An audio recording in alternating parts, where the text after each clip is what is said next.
Hey, y'all.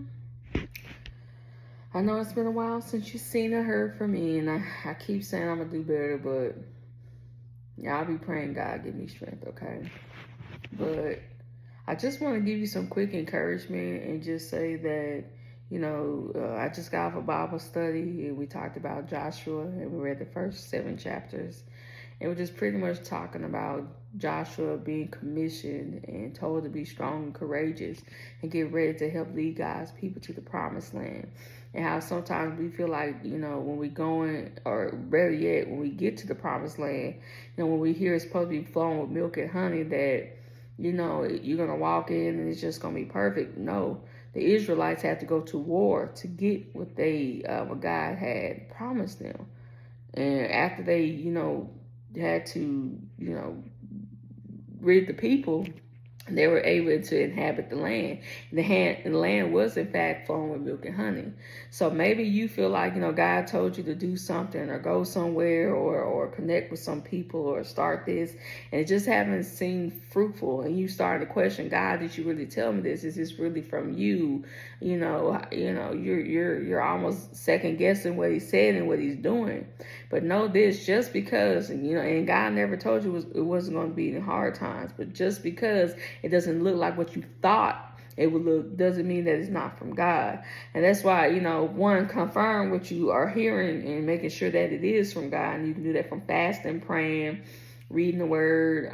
Sometimes God will even send somebody to prophesy to you, and you always have to make sure that that's the word of God. But you'll know because it'll resonate in your spirit, and they'll know things, that, and make sure it's a prophet of God and not somebody who's in the other side, okay? That's why you have to make sure your discernment is right. So be careful, y'all. Be careful. You have a lot of people out here who have gifts that's not used for God. Be careful. You shouldn't be able to discern the spirit of God. It should be something biblically true, right?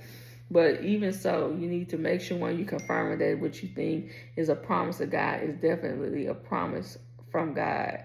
But when you get there, and if you confirm that this is something that is for you, don't just believe that there's not going to be any hard times and that it's going to be perfect. You're just going to walk in and everything's going to be peachy keen. That's not necessarily true. That's not biblical. And we learned that in the book of Joshua. The people had to fight to inhabit the land. And once they conquered, that's when they fully got the promise of God. That's when they fully got the milk, they got the honey, they got they got all the goodness that came, the riches that came. And so be encouraged.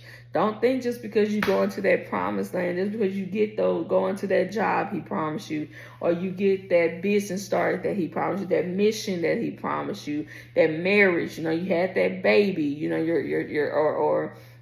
God finally brought your kids back home, that everything is going to work out perfectly fine. It's going to be all right. But sometimes there's some kinks and bumps in the way, and don't get deterred and get fearful and turn back. Like he told Joshua, make sure you stay strong and be courageous.